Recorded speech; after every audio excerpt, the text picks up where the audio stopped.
Hello, I'm Chris, and we are Soul Evolution Collaborative, and welcome to another Stripped Down Sunday.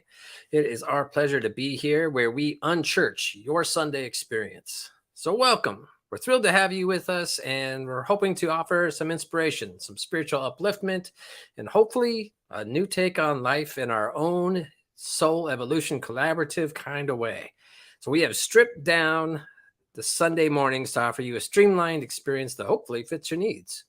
We have this strong desire to bring an updated message of inspiration to the world at a time when we all seem to need it the most. Soul Evolution Collaborative is dedicated to personal transformation and communal evolution. So, two quick logistics before we jump in. Everything you could want to know about this community, what we believe, and how to get involved can be found on www.soulevolutioncollaborative.org. I will put that link in the chat right now. And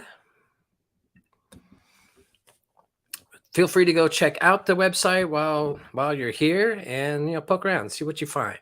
And two, the second thing is it is communities with missions like ours that bring change to the world. That's what we're all about. We are actively creating a new earth and ways of life that benefit everyone. So if you are in any way able to help continue this mission, we gratefully welcome your support. Donations can be made at soulevolutioncollaborative.org or through the link in the chat. All right. All that being said, let's jump in here. So right off the bat, I always, if you've seen me before, I like to get experiences involved here. So I want you just to for just a second, lean in. You can close your eyes if you're comfortable doing so, but you don't have to. It's going to be a very short thing. I just want you to start by, in your mind, imagining the smell of like rich, dark, earthy soil. Pretty amazing how our memories can, pull up an actual scent and you can feel it. So I'm just, I'm always curious to see how people respond to that. So leave a comment in the comment section and let us know if you were able to smell that. Now, that's it for now. So just hang on to that soil thing. We're going to come back to that a little bit later. All right. So you maybe have heard these words before. As above, so below. On earth as it is in heaven. We use these things because it's all one and the same. Everything. It is an infinite universe and it's all the one thing. It's the universe. So, this week we've been talking about how groups and different groups, especially like groups that are seemingly opposed to each other, we've been, Soul Evolution Collaborative, we've been exploring how to like kind of bridge that divide. How do we recognize and realize that we are so much more connected than we could ever imagine? As we move forward, as we are working on creating a world that works for everyone, this is one of our greatest hurdles, is that we are apparently right now seemingly like so divided that we can't even have conversations about things that really matter to us, to everybody. So I thought this week it would be kind of fun to explore our connection to the bigger thing, to the universe, to the earth, to all that is. So as above, so below. Out in the universe, we see similar things here on this planet, even down like in our own body, even down into like microorganisms in tiny little cells. We see repeating patterns throughout all of nature. And, it's really kind of cool to think about that all of us, we all come from the stars. Yeah, it's pretty cool. So the universe, 13.7 billion years old. Our solar system, our sun, and our planet is only about 4.5 billion years old. So that's over 9 billion years of universe formation that it took in order for the Milky Way galaxy, in order for our individual solar system to be formed. So it's a lot of fire, compression. They call it the crucible action of the universe, where like in the very beginning, it was just some hydrogen, some helium, a little lithium that kind of, formed together, got bigger until at some point it creates this reaction where it's on fire, and then it like forges heavier elements and turns into this bigger burning thing, and then this star until it ends up burning up all of its material, and the vast weight of it explodes, supernova. And then that happens again and again until all these complex elements are created.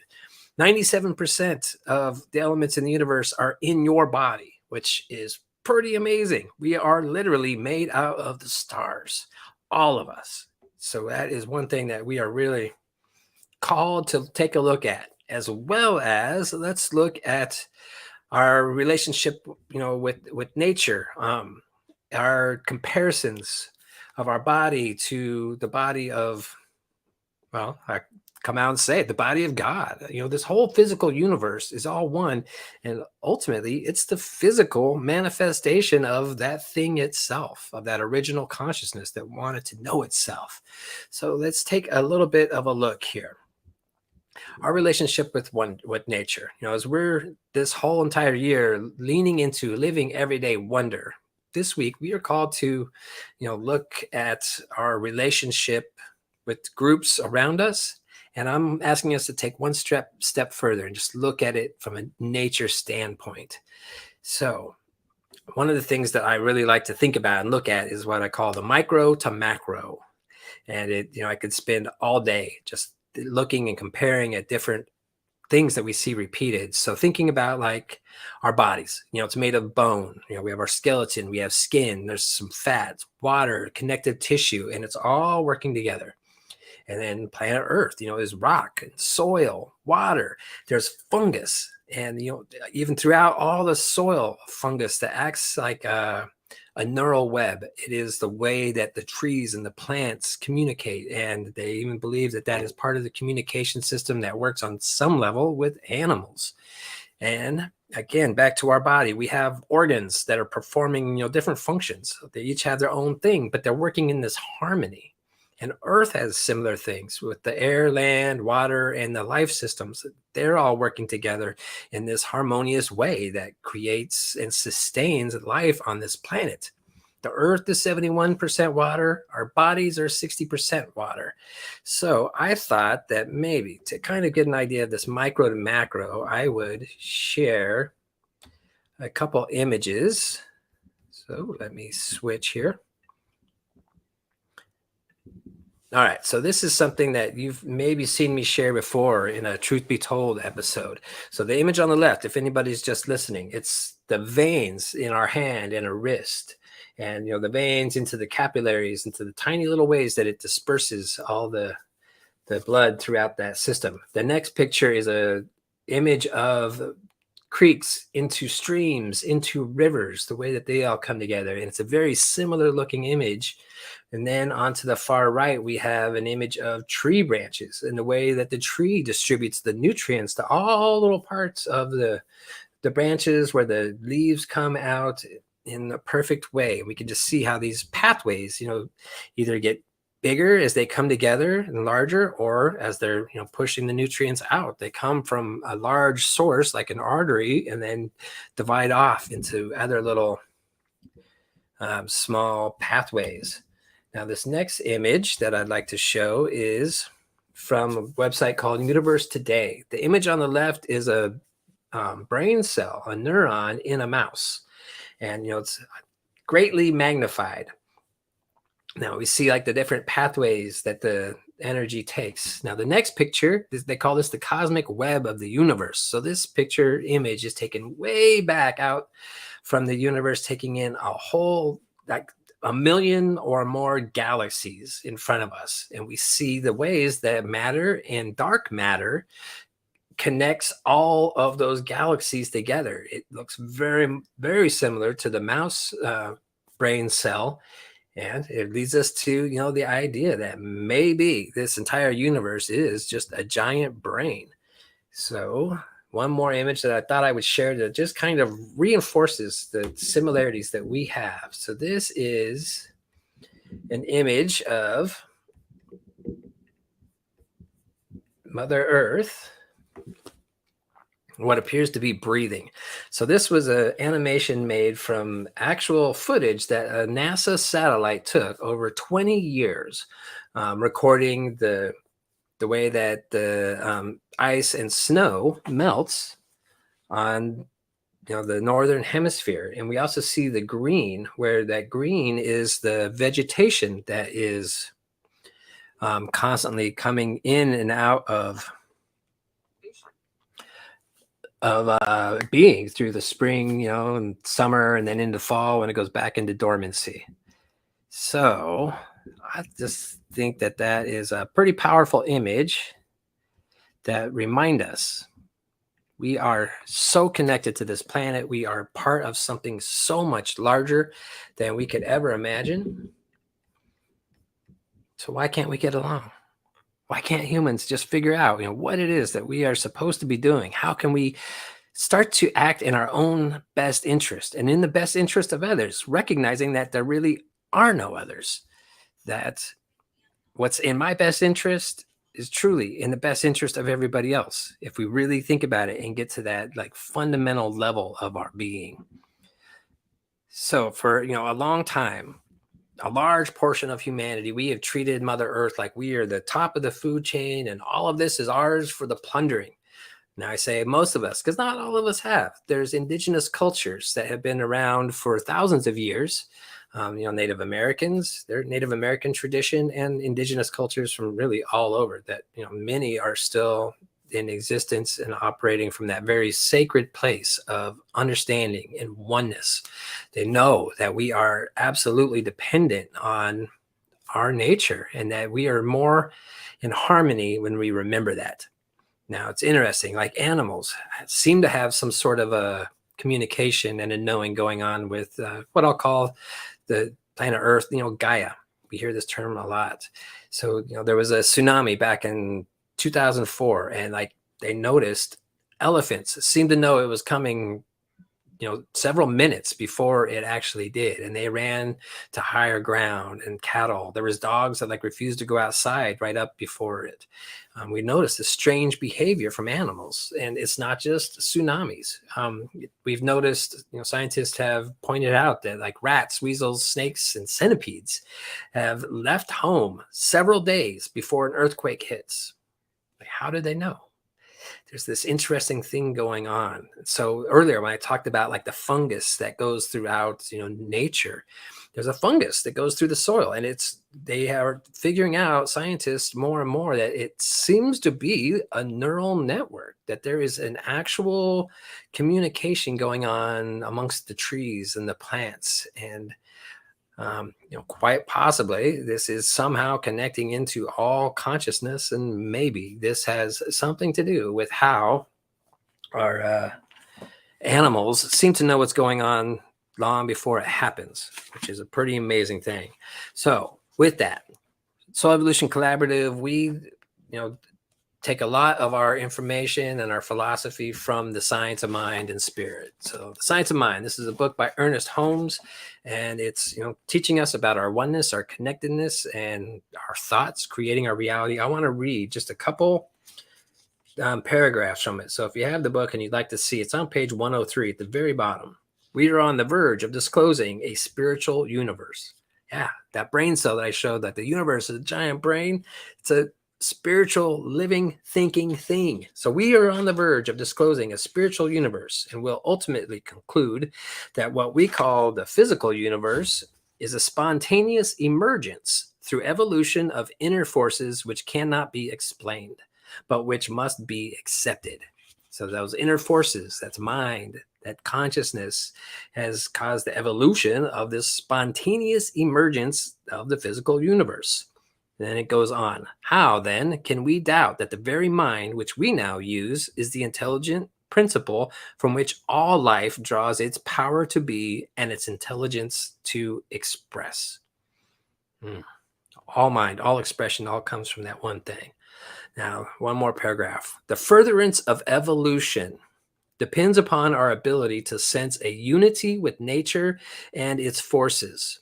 When the knowledge of this unity comes alike to all, the tread of armies will cease, and the bugle call will echo the soft notes of sibling love. So that's the gift in it for us. If we can recognize our oneness with all that is, with all of nature, and learn to revere it the way that, many cultures already have.